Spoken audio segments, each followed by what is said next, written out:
Good afternoon and welcome everybody. My name is Sean Rooney. I'm the Chief Executive Officer of Leading Age Services Australia, and it's my absolute pleasure to be here joining you this afternoon to discuss the issue of the upcoming Aged Care Royal Commission. Look, it's fair to say that these are interesting times in our industry. All Australians, including everybody in our industry, have absolutely been appalled and distressed by recent examples in the mainstream media of neglect and abuse in our industry. And I'd say to everybody that it's beholden upon all participants and all stakeholders in our industry to do our utmost best to make the aged care system better. And it's in that context that we're actually joined here today to brief LASER's members and also other stakeholders who are joining us from across the industry to understand, first of all, a bit of a Aged Care 101 with regards to the processes and the expectations around what might be ahead of us in an Aged Care Royal Commission.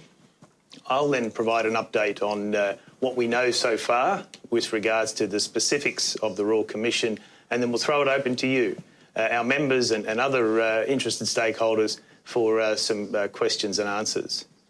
Look, as we get into before we get into the presentation proper, there's a number on the screen there if you require any technical support.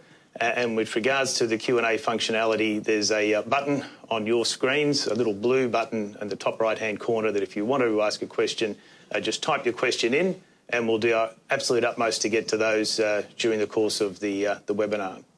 So, look, let me firstly now welcome the presenters we have joining us today is Scarlett Reid, a partner with McCulloch Robertson, and also Jason Munsterman. So we're looking forward to hearing from both Scarlett and Jason as they walk us through, I guess, a 101 when it comes to Royal Commissions. Over to you. Thanks, Sean. Thank you. I thought we might start with just talking a little bit about how a Royal Commission is actually established. Technically, they're established through a procedure described as letters patent, and that is essentially a letter that's written for or on behalf of the Queen, issued to a particular individual, in this case the Commissioner, confirming the establishment of a commission for the purposes of the Royal Commission Act of 1902. And that letter usually sets out the terms of reference that have been determined for the ambit of the inquiry or the commission itself, and has a time frame in broad terms of what is to be produced by reference to that commission, usually providing for an interim report or a final report within a certain specified period of time. We know that the government has called for and received some 3,000 odd submissions in relation to proposed terms of reference, and I think we'll get into this in a minute. There is a proposed step now of some roundtable consultation with the industry in relation to further views on the potential terms of reference for this Royal Commission. I thought I'd speak very briefly next about what a Royal Commission does. So a Royal Commission is a little bit different than a normal court litigation process. The purpose of a Royal Commission is essentially to investigate. So the Royal Commission's role will be to investigate the issues that are set out in the terms of reference, and the Commissioner, who Jason will talk about shortly, will have a team of people who assist with that investigative process. That will happen both behind the scenes through interview processes and document gathering, and also through a series of public hearings. So looking at really the three key players that are involved in a commission of this type, you have the Commissioner, him or herself, which can be more than one individual. Their role is effectively the Chief Investigative Officer, if I could describe them as that. They have the key role, ultimately, of making findings and recommendations which are set out and recorded in their report into the various matters that form the basis of their commission in the first place. They are assisted in that role by counsel assisting, which is usually a barrister, an experienced barrister. There's normally a number of the barristers that provide that assistance. and they are supported in the background by really usually what's a large group of or an army of lawyers that sit behind them, providing them ultimately with briefing materials, and that are the sort of mechanics that sit behind counsel assisting, and that can also include people with particular expertise in the industry themselves. So from time to time reports can be commissioned for and on behalf of counsel assisting, ultimately for presenting to the Commissioner as well. The third key player in the commission process are the interested parties. They are typically parties that are viewed as having information that's relevant to the process. Because it is an investigative process, there are parties that are identified as having information that will be relevant. That can be in the form of documentary material. It can also be in the form of witnesses that have information that the Commission will consider to be of assistance to them in their task of investigating and ultimately arriving at recommendations and findings. So the preliminary steps in a Royal Commission, the usual process for a Royal Commission is to start off with a preliminary hearing. Now, there's a very important document that's created by the relevant Royal Commissioner, which is known as the Practice Direction. The Practice Direction is really the key document that sets out how the Royal Commission will be run. So the Practice Direction will dictate hearing times, how to represent witnesses in the Royal Commission, how to produce documents, and typically for Royal Commissions there are very strict protocols surrounding how documents must be produced, how they must be identified, the relevant software type of platform the documents might be produced on. There'll be protocols surrounding how persons might maintain or make claims for privilege over documents that are produced. There will be protocols dealing with how claims may be made for issues such as confidentiality. And so that practice direction will really be a key document to setting the scene and seeing how the Royal Commission will proceed. After that preliminary hearing and the practice note is issued, there's usually then an investigation stage. And as I said previously, the purpose of the commission is an investigative process, and there'll be behind-the-scenes investigations. And as Jason said, the Commissioner will be assisted by a team of solicitors usually, and that team of solicitors will do things such as conduct interviews with potential subject matters for case studies. They will gather information. They might look at previous investigations into the relevant industry, in this case, aged care. So there'll be a big investigative piece as a preliminary step.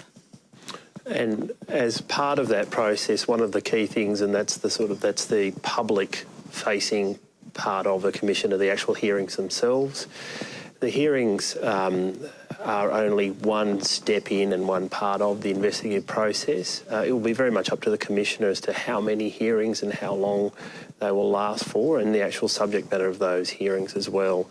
What we've seen in the Banking Royal Commission has been a 2-week block of hearings, about 6 weeks apart to 2 months apart, focusing on particular issues within particular parts of the industry, so by reference to particular subject matter.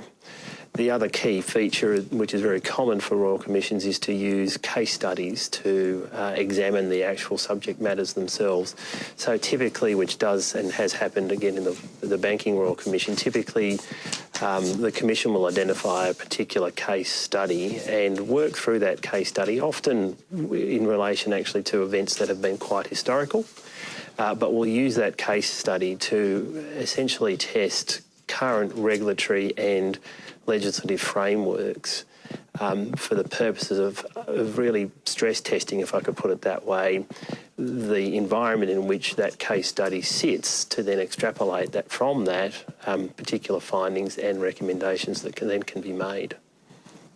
And just on the note of finding and recommendations, of course, that's the ultimate end process of the Royal Commission. There's usually a report issued, and the report will set out findings and typically a series of different recommendations.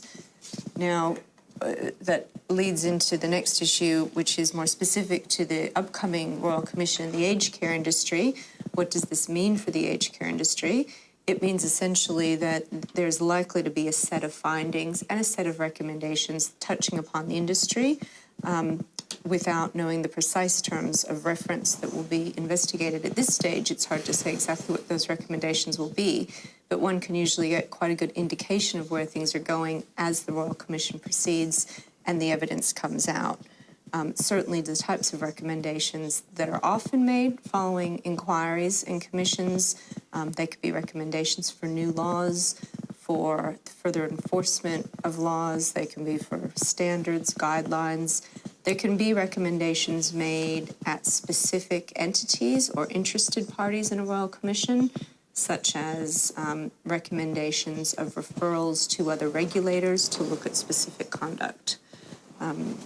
So there'll be a series of information for the industry to grapple with and consider, and as Sean pointed out at the beginning, hopefully, to achieve improvement in the industry going forward.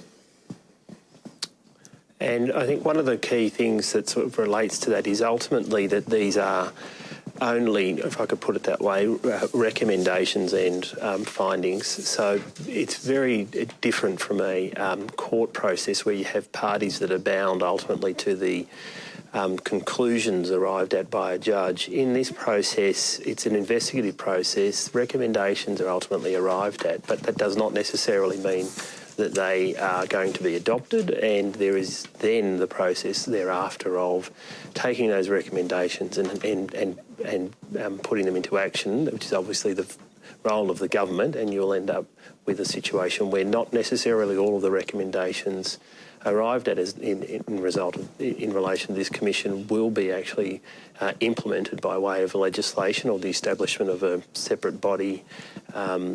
There can be many variances ultimately between the recommendations and then how that is actually enacted and put into place. And so finally, I suppose just Jason and I will give a few kind of quick tips on what should the industry begin doing to prepare for the Royal Commission. And, because it's an investigative process, an easy way to investigate is to gather documents. And it's typical in Royal Commissions for there to be, for key players in an industry that's the subject of the Royal Commission, to be issued with notices to produce. And the notices to produce can be quite broadly drafted, which will require recipients of those notices to gather an awful lot of information, usually in a very short period of time. So things such as assessing where your information is, who holds your information, how you're going to produce it will be key. It may be for large players in the industry that they need to think about specific resources to be put in place just to deal with Royal Commission issues. The other thing that's very important, of course, is the notices to produce will often ask for historical documents that have been created years ago, but they may also cover documents that are created as recently as today. So it's important to bear in mind that we know the Royal Commission has been announced, we know it's happening.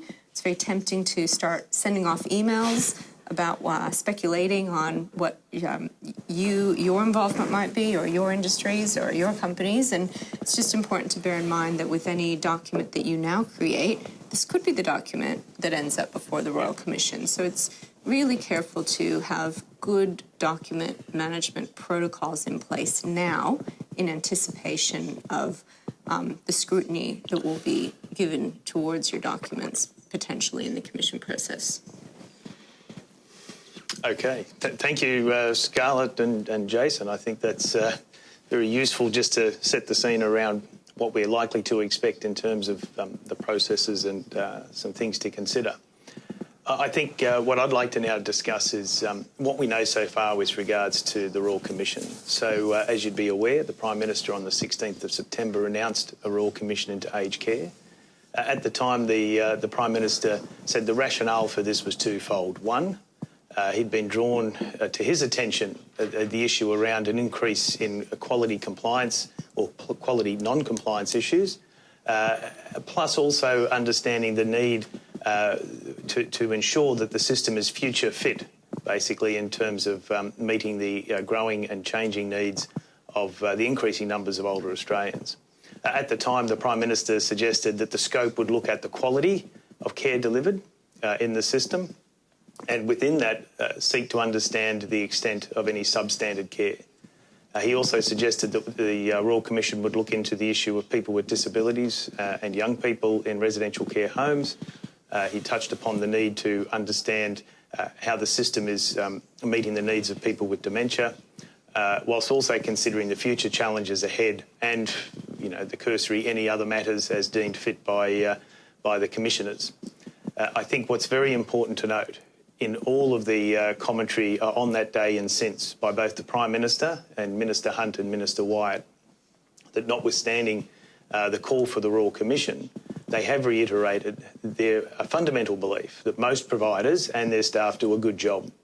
However, what they've raised is that we need evidence to ensure the community and indeed our own industry that there are no systemic problems with regards to the aged care system in Australia. So the things that we can share with you as we understand it as at today with regards to the logistics for the Royal Commission, as mentioned earlier, there has been a process to seek insights from stakeholders, that's the wider community and others, around what are the key issues that should be investigated through the Commission. There was an online portal that the Department of Health operated. That's now closed. Minister Wyatt and Minister Hunt are running a series of roundtables this week, both for consumers, for providers and for other interest groups, including RACGP, AMA and others. The Aged Care Sector Committee met on the Monday after the announcement by the Prime Minister. The following day, the Sector Committee met with the Prime Minister, and at the end of the week, the Sector Committee met again with the Minister. Throughout those discussions, all the participants were asked to put forward views of their constituents with regards to the key issues to be considered, and submissions have been provided to them this week. And in addition to that, the National Aged Care Alliance has also been requested to put forward a submission, which was also received by government this week. I think the other thing to note is that there has been discussions also between governments, so not just the federal government but also state government agencies, in particular around the interlinkages between the aged care system and the acute systems that I guess are a joint responsibility between federal and state governments. In those conversations, there's also been discussion around other state legislated areas and how that may or may not be drawn into an aged care Royal Commission, and in particular retirement villages has been an area that's been discussed.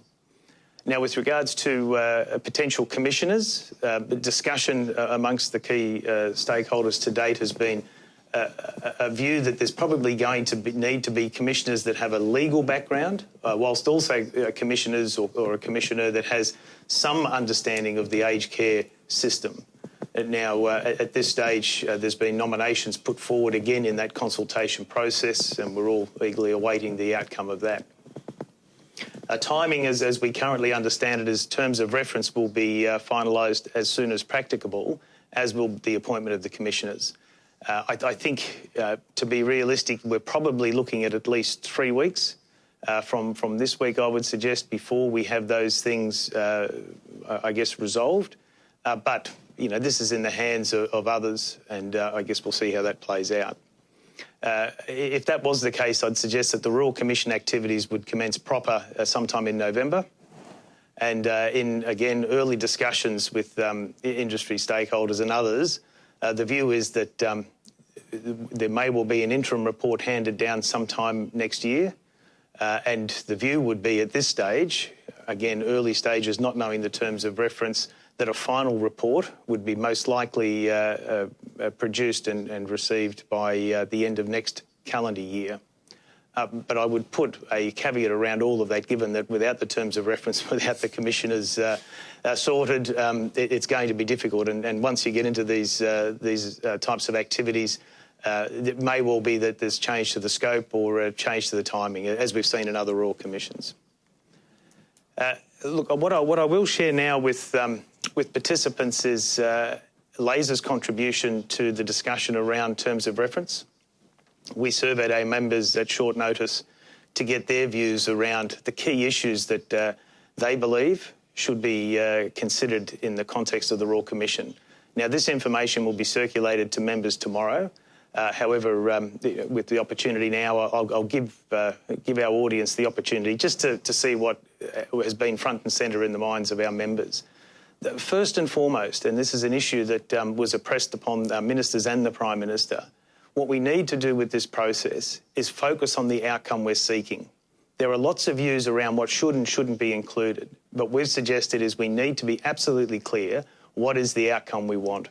And we've put forward to the government that the outcome we want is we need to ensure that Australia has a high-performing, respected and sustainable aged care industry and system that delivers accessible, affordable, quality care and services for all older Australians. So if that is true north, if that is the goal that we want for the aged care system for this country, then that should determine what is actually included and investigated through the Commission. So with that in mind, our members have now said that things that need to be clearly identified and covered in the Commission are as follows. The process needs to be open and transparent. It needs to provide a platform for any stakeholder to be able to come forward and tell their story, good, bad or indifferent, because this is the opportunity to bring into the light all the issues that either residents or older Australians receiving care or their families, carers or advocates or indeed aged care workers and aged care providers would have views around what's working and what's not. And that absolutely needs to be brought forward.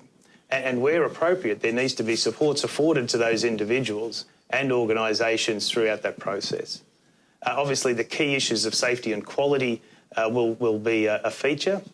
Within that, though, specifically our members are saying we need to look at the systems that underpin safety and quality in terms of regulation, in terms of complaints, in terms of the appropriateness of the quality standards and how they're applied, and also measures and indicators of what constitutes good quality and good safety. Not surprising, appropriate funding also featured as an issue for our industry and for our members.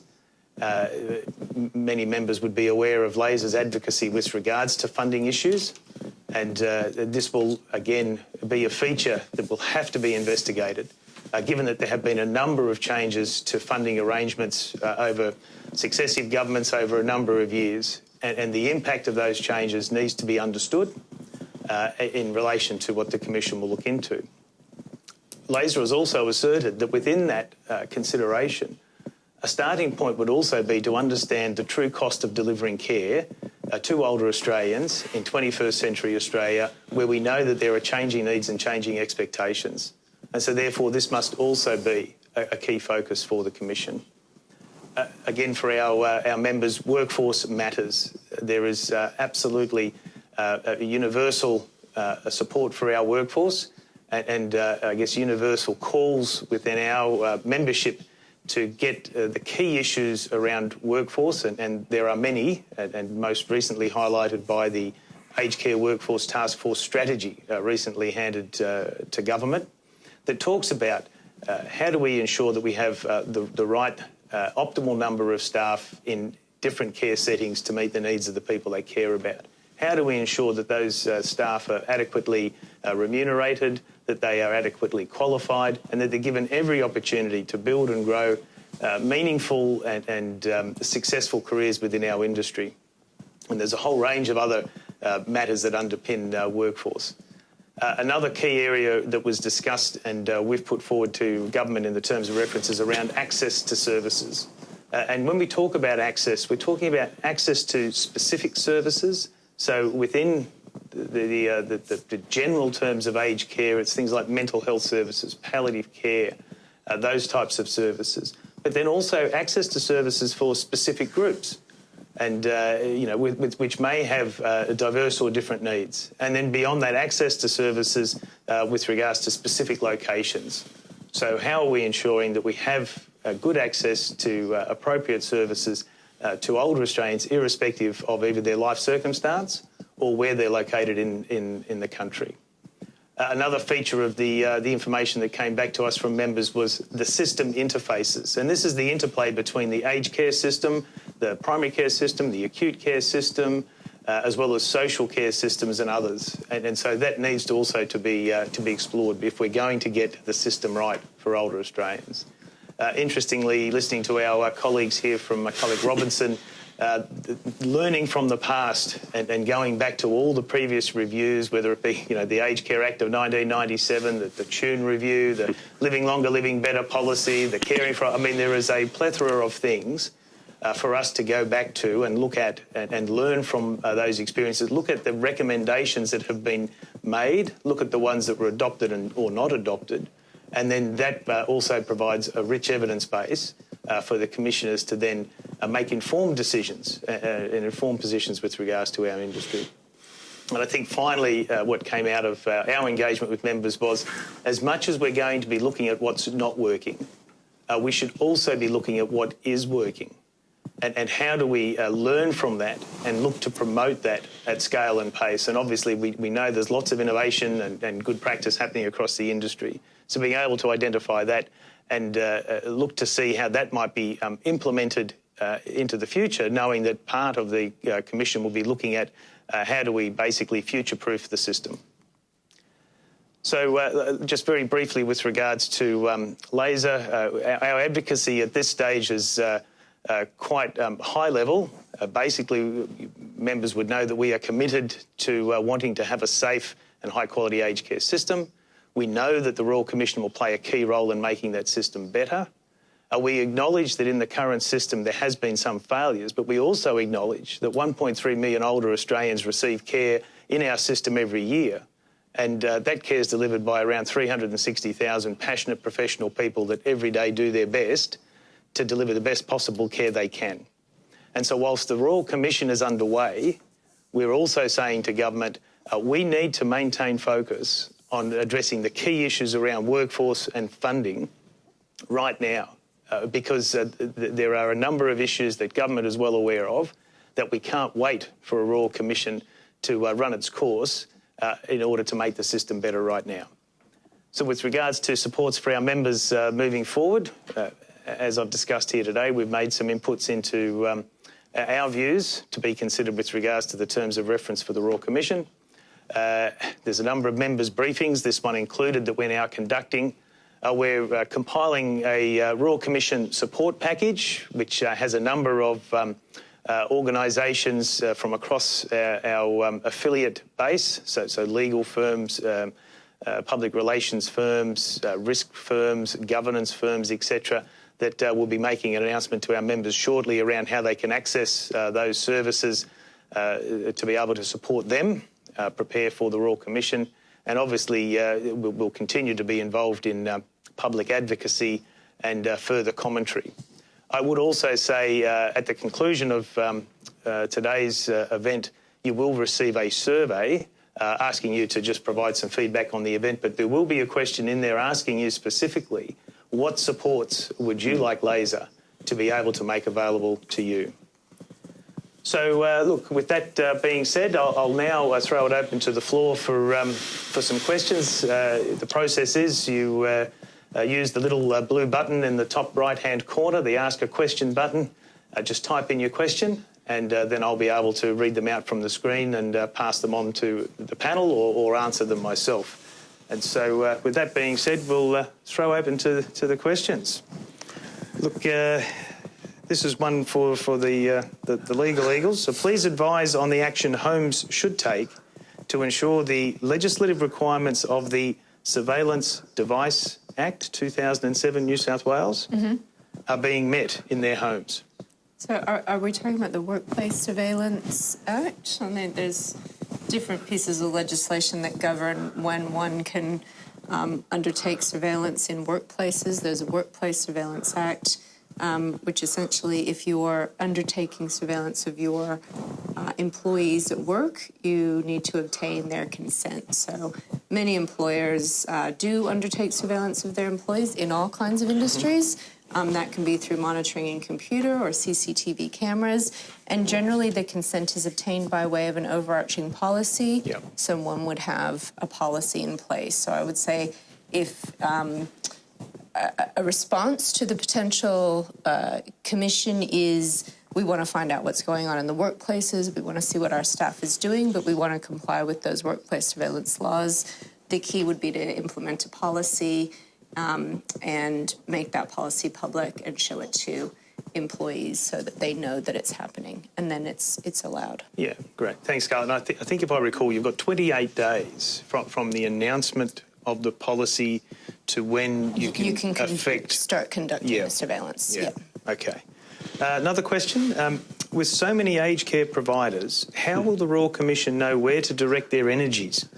Will this be by size, remoteness, accreditation status, or bad press? How will they focus? It's very hard to know at this point in time, particularly without terms of reference having been settled. I guess if we go back to the Banking Royal Commission, you do have limited time. And if the timeframes that you're talking about ultimately of about 12 months, that's not very long to investigate an entire industry, conduct public hearings, and then have reports prepared, interim and final.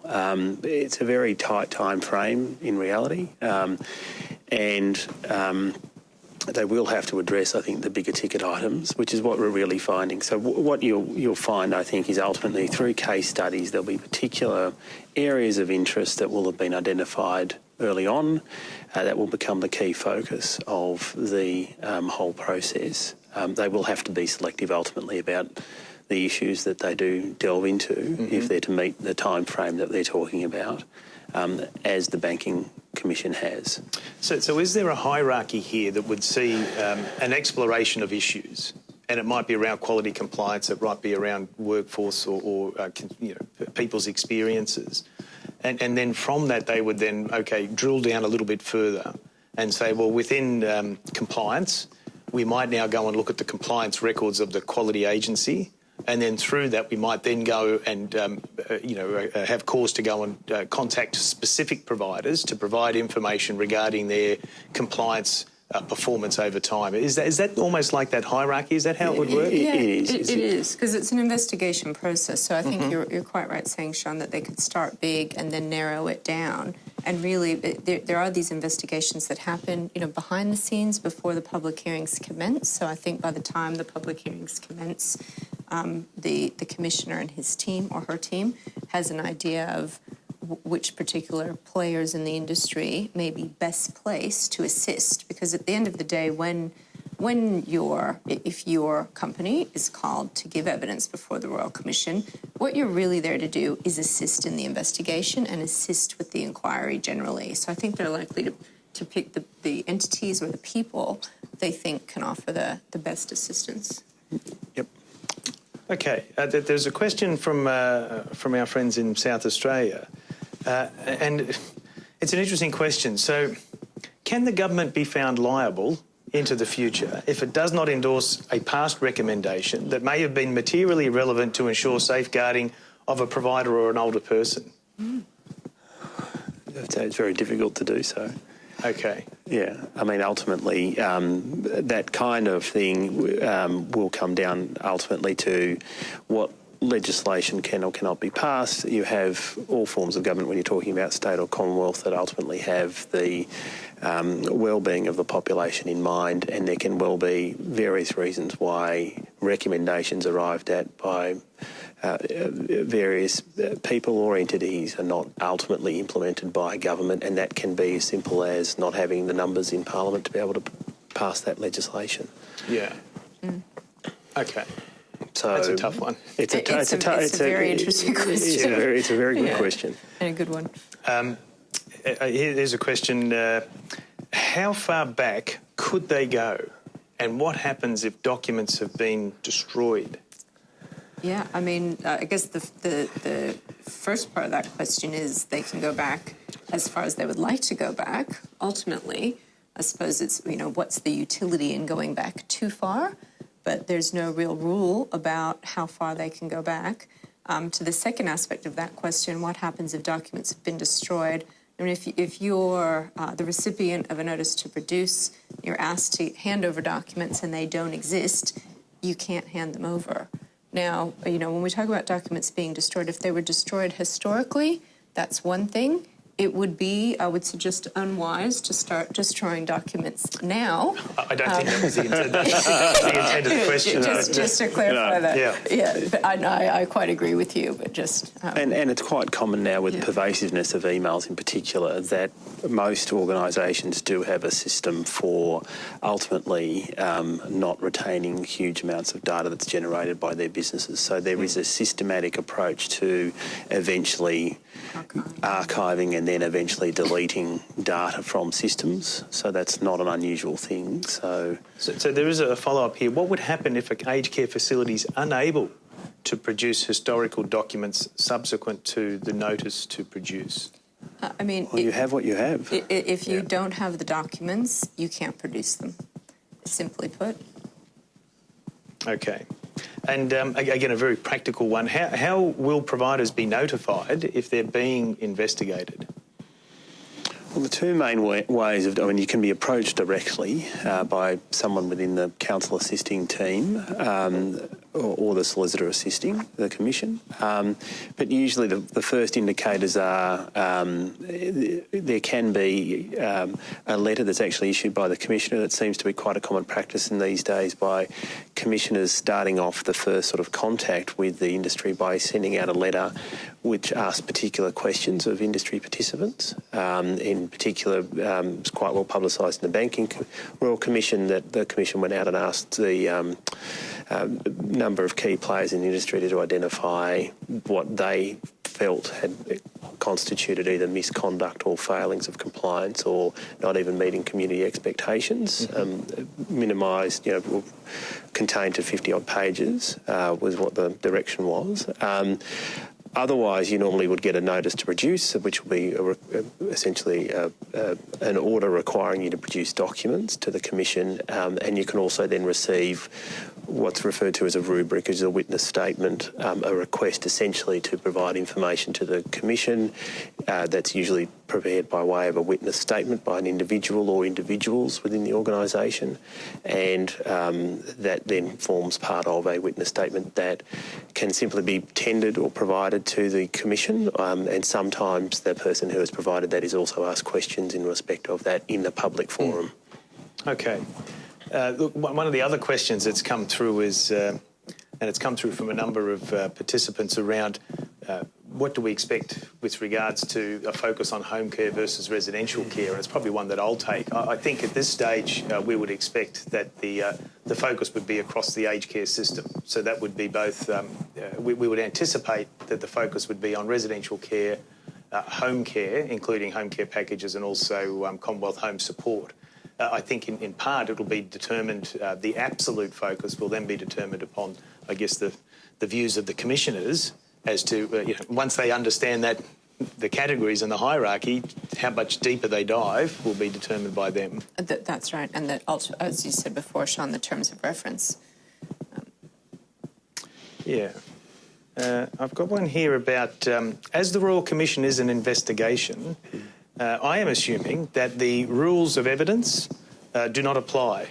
Is this correct? Correct. That is correct. Do you want to explain what the rules of evidence are?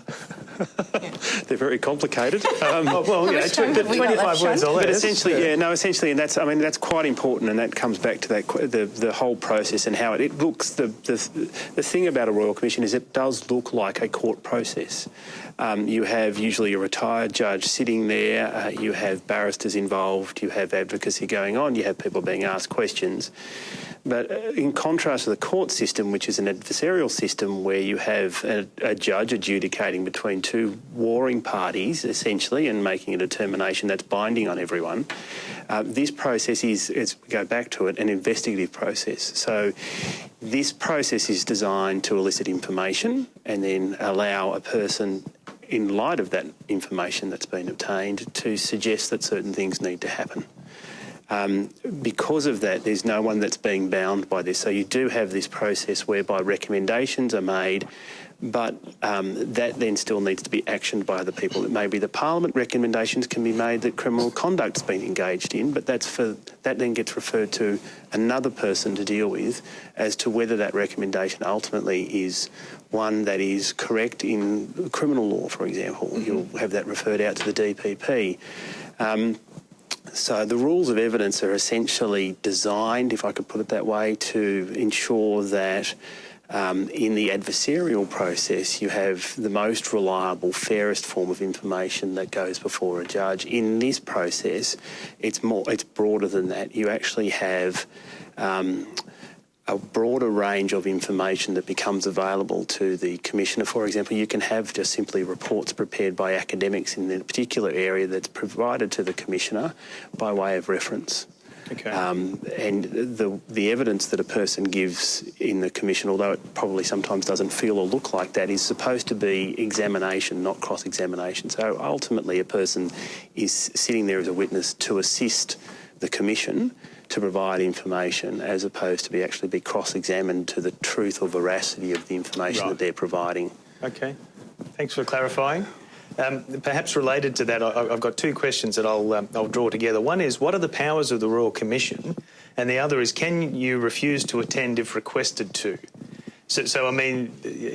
Yeah, well... I'll leave that one to you. So the powers are fairly broad, as I think Jason touched upon the fact that there's a legislation that establishes a Royal Commission, the Royal Commissions Act, and that gives the Royal Commissioner, powers to issue notices, to produce, to compel, by way of issuing a summons, persons to come forward and give evidence. So, to answer that latter question, what if you don't come forward and you receive a summons? Essentially, you would be in pretty big trouble by the Royal Commissioner. So it's not really a choice. It's a compulsory process where you're compelled to attend the Royal Commission and give that assistance. Okay.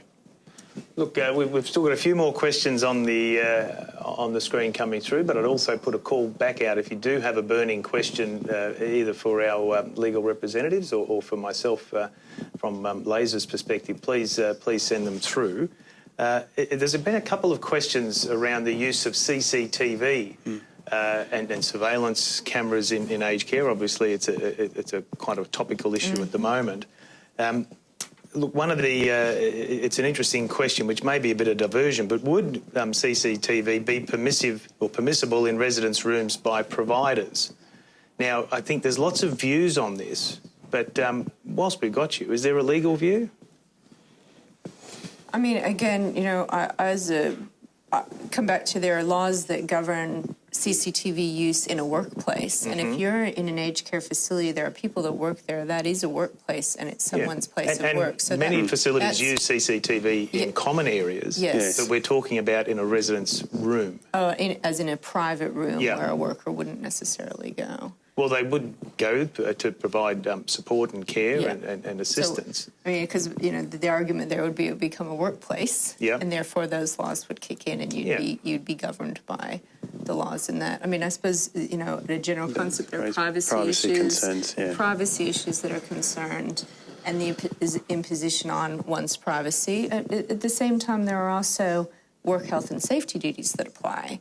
And if someone is in the care, someone else's care, then work health and safety laws would say that you have a duty to make sure they're safe. And, the use of cameras in that regard could be a reasonably practical control measure to monitor the safety of a resident. So, there'd be or a worker. Or a worker, indeed. Yes. Indeed. Yeah. And I think that there are other clinical settings where for purposes of, medical observations and other things where there are those... we see them used in prisons, other clinical settings, exactly. Okay. I mean, that was a bit of a curveball, but I think, this is one that will continue to have to be and it's not discussed. I don't think it's a simple answer. I think it comes down to the circumstances and the reasons for it being used. Yeah. There is also a question about, can providers still offer submissions to the Royal Commission? Now, I think the question there is about, can providers put forward issues that they would like to be considered in the structuring of the terms of reference? I would suggest that the formal process has closed, as the government has closed off their online portal, which was their mechanism but if any Labor member has a burning issue that they think needs to be included, that hasn't been included, and I remind you that Labor members will be getting a copy of the paper that we sent to government yesterday based on our survey. I would suggest Labor members review that document, and if there's something that you believe is missing, that is a gap or an omission, then let me know, and we'll make that available to the government. Interesting. Will the education, registration and accountability of carers be a consideration in this Royal Commission? Might be a bit hard to answer without the terms of reference, but I would go back to my point earlier in feedback from our members that certainly workforce matters, which would touch upon some of those issues, absolutely would feature.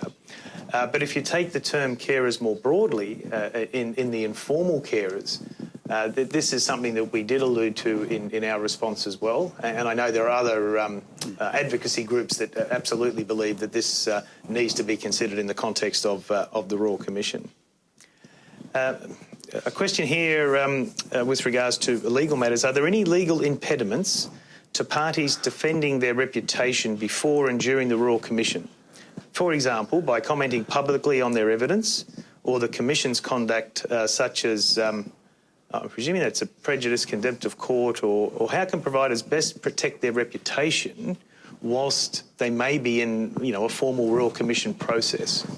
Great question. That's a great question, and I mean, it's very much something that I think is highlighted again in the Banking Commission, and that is highlighted here in this process again. As I alluded to with the court process, you have two natural counterparties, so you have that process whereby you have issues of natural justice and procedural fairness ultimately being guided through the court process, and you have a couple of parties involved in the process where you will have a full airing of both sides of the argument.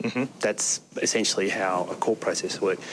The investigative process doesn't necessarily follow that at all, and so what you do see, and what is a real risk for parties that are involved in a Royal Commission, is that you have a very one-sided story being presented. You have often quite historical circumstances that are being raised, and it creates considerable reputational issues, which we've seen with, the ramifications of which can be quite serious for institutions, for people that are appearing, for careers. And the short answer is it's not easily dealt with, because in many instances, once that commission process has been gone through and those things have been presented in that particular light, it's very hard to address that thereafter. And I think, to Jason's earlier point, the way in which the Commission can gather evidence from particular witnesses is to issue them with a document, rubric, saying, please answer the following specific questions about an issue. So right then the Commission's kind of dictating the information that you're giving.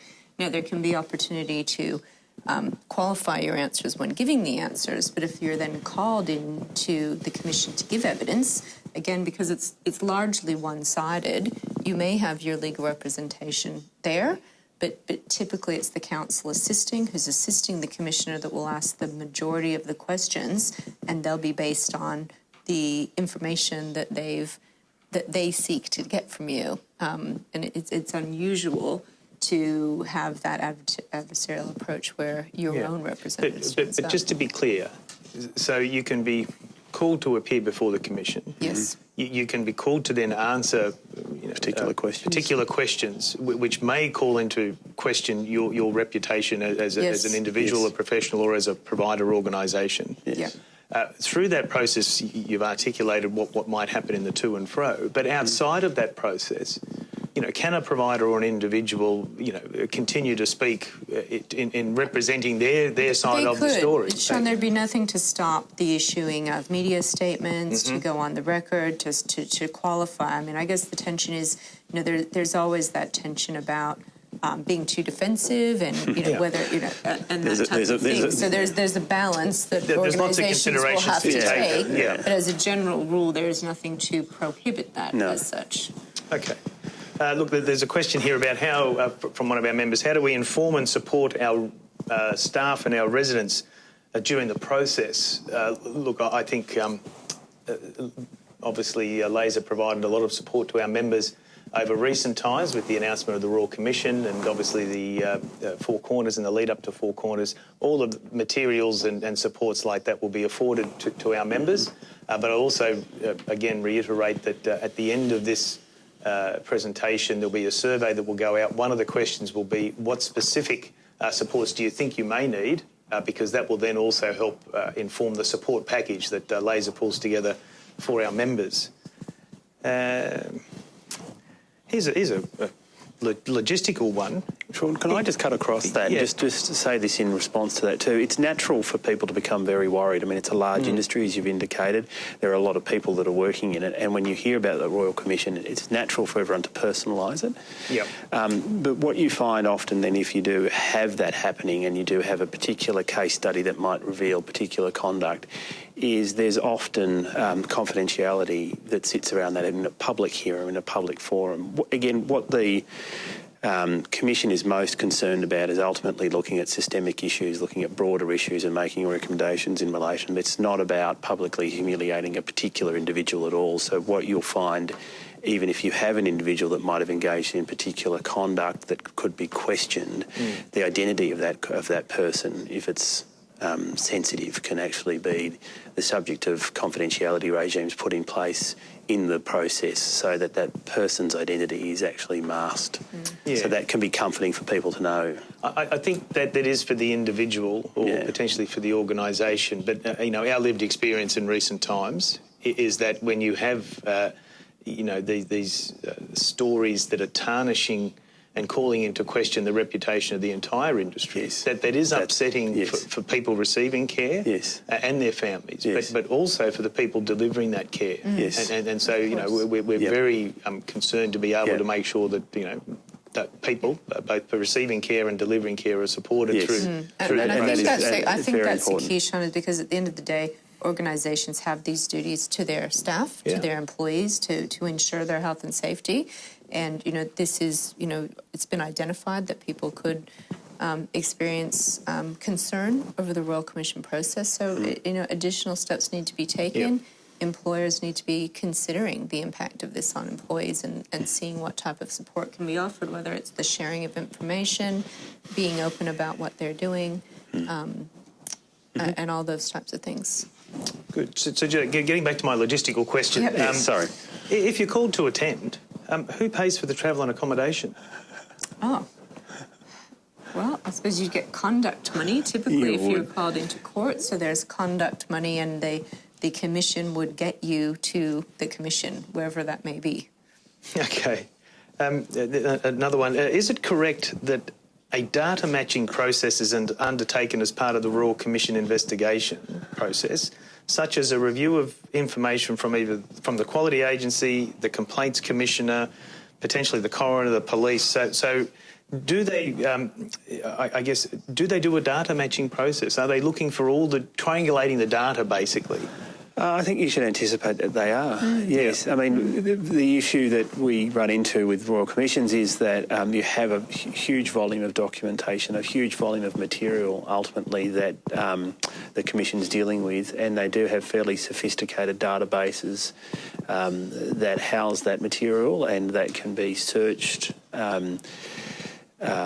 triangulated comparisons can be made between documents that are produced by particular parties and individuals. There'll be questions raised about why particular providers have not produced particular material, for example, when another has, or where there's interaction with a regulator in an industry. You can find that the two sides of that story can be quite material to the investigation that's being undertaken. But yes, at the end of the day, they will look at data matching would be one way of putting it, but essentially looking at correlating the information that's obtained from various sources to put together a picture, definitely. Okay.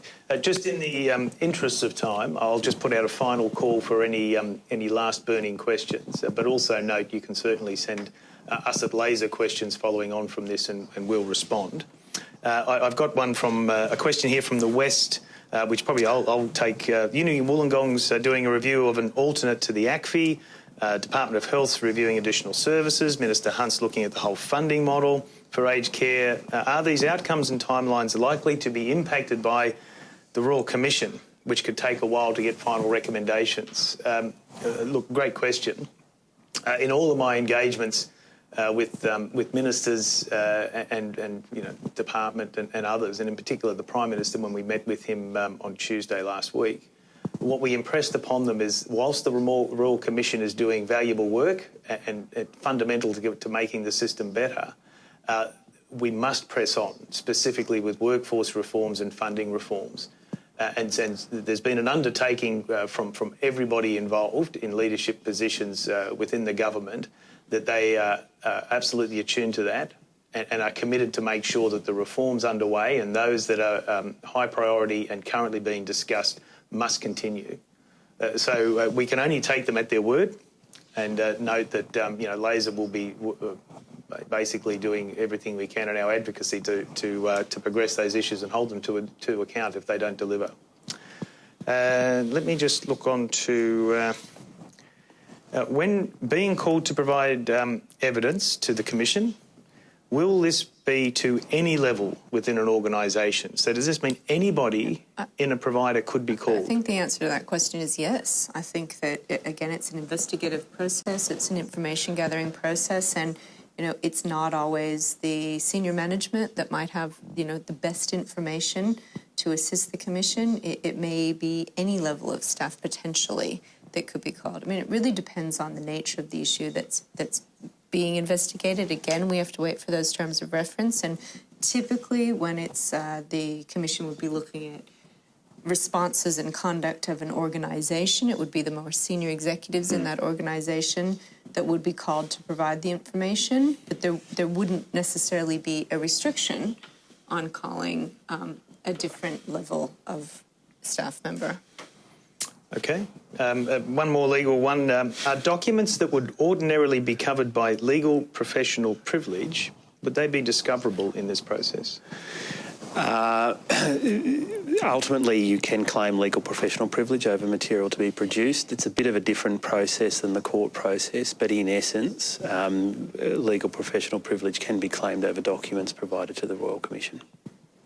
Okay. And I've got a question from one of our members. Just does this mean that my comments earlier about ongoing reforms, does this mean that draft quality standards will now be on hold until the findings of the Royal Commission are complete? No, I don't believe it does. As members would be aware, the single quality framework standards are in place at the moment from 1 July. The intent is that they would come into being to be enforced from 1 July next year. At this stage, the message from government is that will proceed as planned. I'll just see if there's one more question. Do we expect that if we have had coroners' cases that the Royal Commission may review them? It has happened. We've seen that happen in previous Royal Commissions. We've seen the Royal Commission to the Home Insulation Program some years ago was held subsequent to a series of coronial inquests that took place in Queensland, where those coronial inquests were then the subject of another review process through the Royal Commission. So I think that's certainly possible, Sean. Okay. Look, I'll have to draw the formal questioning to an end there. I'll just make some closing comments. And so firstly, look, it's fair to say for our industry this is uncharted waters.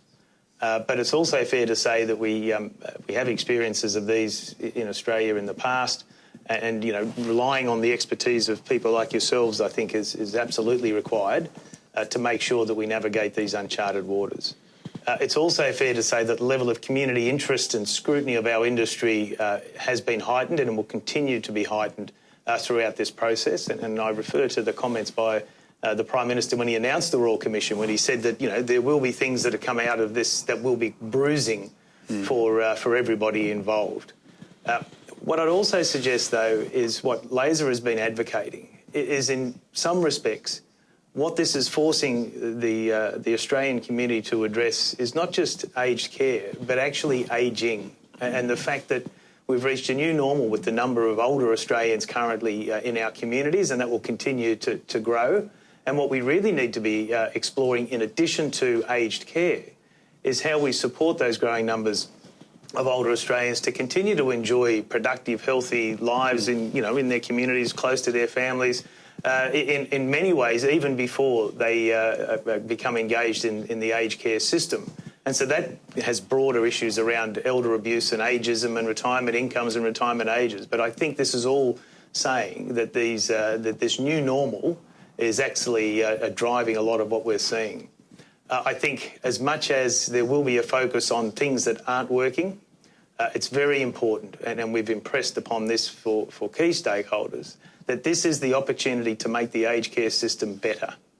And so bringing into light the things that don't work, but also celebrating the things that do and looking at promoting them and how we get those delivered more ubiquitously across the industry also needs to be a focus. And finally, I'd say for our members, we're here for you. This is core business for our organisation to support you and to represent you and the industry as we go through this process. So just in closing, I thank you very much for your time today. As I made mention earlier, three things to take note of. The LASER's input around the issues to be considered in the terms of reference that we've provided to government will be circulated to our members tomorrow. Secondly, there'll be a survey that will come out shortly after this to all participants in the webinar, seeking their feedback on the webinar, but also any views around what you think should also be provided as a support from LASER. And thirdly, we will seek to make this presentation available, a recording of this presentation available to all our members within the next certainly 48 hours, so hopefully by close of business Friday. So having said that, I'd say to Scarlett and to Jason, thank you so much. Thank you. It's been absolutely Thank you, enlightening. Very much appreciate your support and look forward to, no doubt, working with you and talking with you again into the future. Thanks, Sean. Thank you. So thank you very much, everybody, and look forward to seeing you again soon.